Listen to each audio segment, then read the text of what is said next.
क्या as a whole, as a मतलब पाकिस्तानी जो नेशन है, ठीक है, हम लोग आइडियोलॉजी की बेस पे बने, सारा कुछ ठीक है, क्या एज अ नेशन भी हम विक्टिम है ज़हनी तौर पे? फर्द कायम रब्त मिल्लत से है तन्हा कुछ नहीं, मौज है दरिया में बैरूने दरिया कुछ नहीं। ठीक है, तो ये मिल्लत हम क्या है, हम वही तो हैं, हम सारे मिलके, अफराद ने मिलके ये मिल्लत बनाई है ना।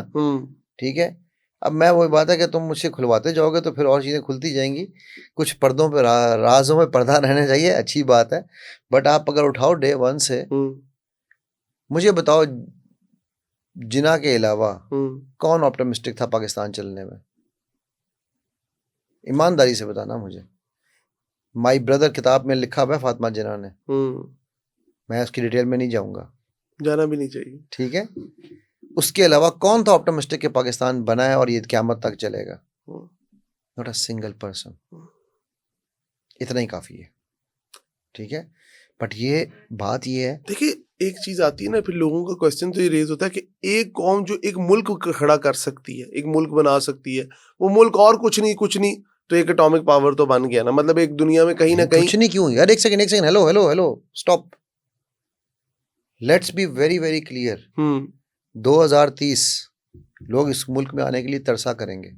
रीजन तुम देख लेना, मैं भी इधर ही इंशाल्लाह, तुम भी ये इधर तो ही। आप सरप्राइजिंग एलिमेंट देखे जा रहे हैं ना, थोड़ा सा बताएं नहीं, भी मैं तो। आपको, ये मेरा ऑन रिकॉर्ड 2006 से मेरी पहली वीडियो है इस चीज़ के ऊपर। मैं अभी भी परसों जो भी एक पॉडकास्ट की है उसमें भी मैंने ये बात बताई है, मैं आप रेगुलर कहता हूँ 2030 पाकिस्तान की अली जिंदगी भाई तरने वाला रीजन, है।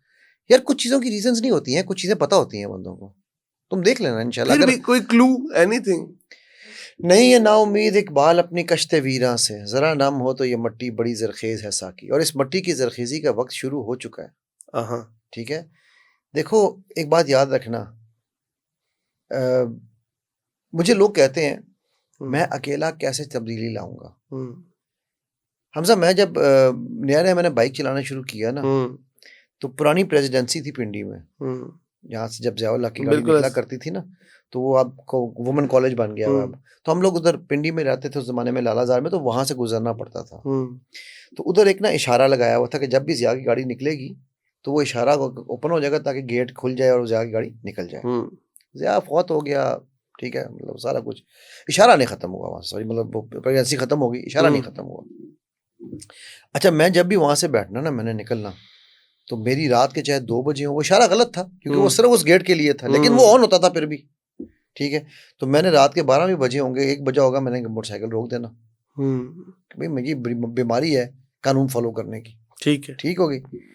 एक दिन ना मैं इसी तरह रुका, अल्हम्दुलिल्लाह बड़ी गालियाँ खाई हैं, लोगों हॉर्न खाए हैं, गालियाँ खाई हैं कि पागल जाहिल क्यों खड़ा है, ठीक है। तो एक दिन ना मुझसे एक साहब ने, उससे पिछले सदर से लिफ्ट ली, वो कोई पुलिस वाले भाई थे मेरे, बुजुर्ग थे हमारे, मैंने उनको लिफ्ट दी, उस इशारे पे पहुंचा, मैंने इशारा लाल हुआ, मैंने बाइक रोक दिया, मुझे कहते हैं पुत्र चला चला, ये इशारा गलत है।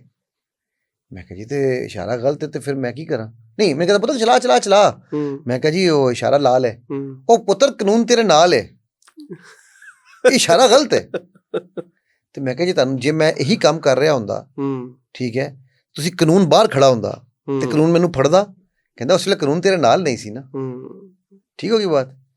तो भाई हम जब इस तरह के माइंडसेट से डील कर रहे हैं ना हमजा, तो ये समझने की बात है कि हमें क्या करना है, ठीक है। अच्छा, अब 2000 फास्ट फॉरवर्ड करते हैं, ये मैं बात कर, मतलब मैं लेट 80s की अर्ली 90s की बात कर रहा हूँ, 2002 या 3 की बात है, नहीं 2004 की, मैं उसी सड़क से फिर दोबारा गुजर रहा हूँ, मैं ख्याल 2004 में वो इशारा उन्होंने बंद किया और वो उसको थोड़ा डॉट कह दिया, रात के 2 बजे हुए थे और मेरे जैसे 4-5 पागल खड़े थे,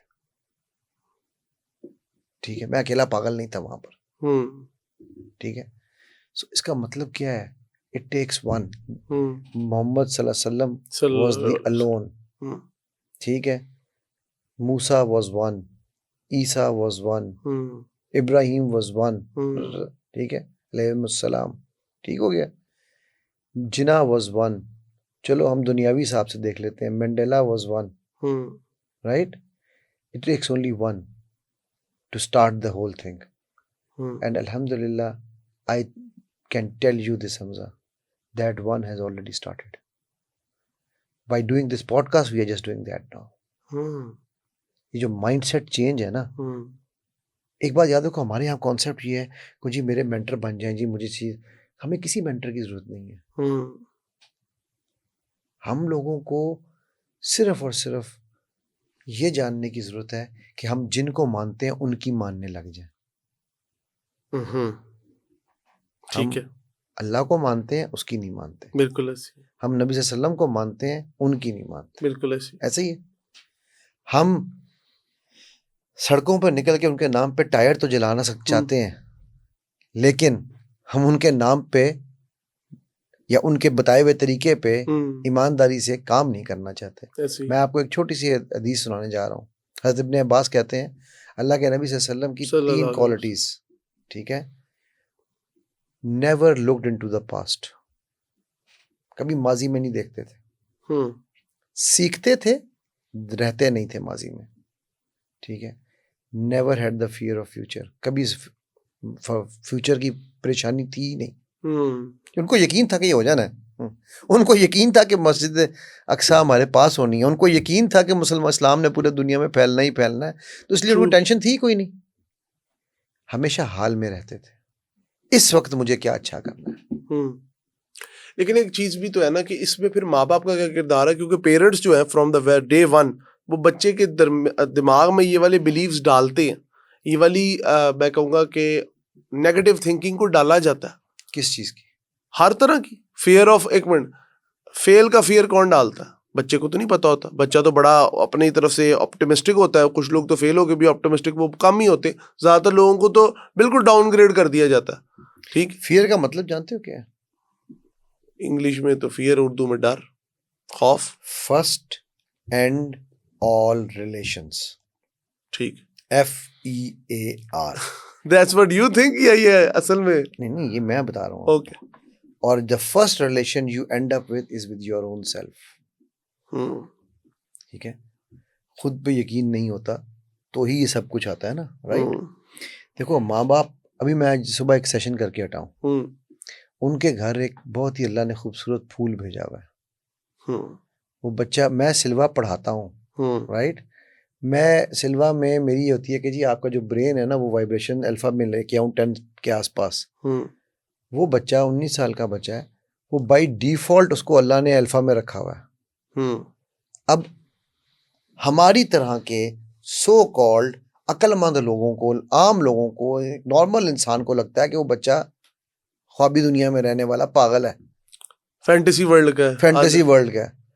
मैंने उनको बैठे बैठे वहां मैंने कहा जी जो चीज़ मैं सिखाता हूँ कि यहाँ बैठ के लोगों के घरों के नक्शे खींचना, आपका बच्चा यहाँ आपके साथ बैठा हुआ है? कहता है हाँ जी। मैं कहा बेटा आंखें बंद करो। मैं कहा बेटा बताओ मेरे साथ वाला जो ऑफिस है उसमें क्या कुछ पड़ा हुआ है?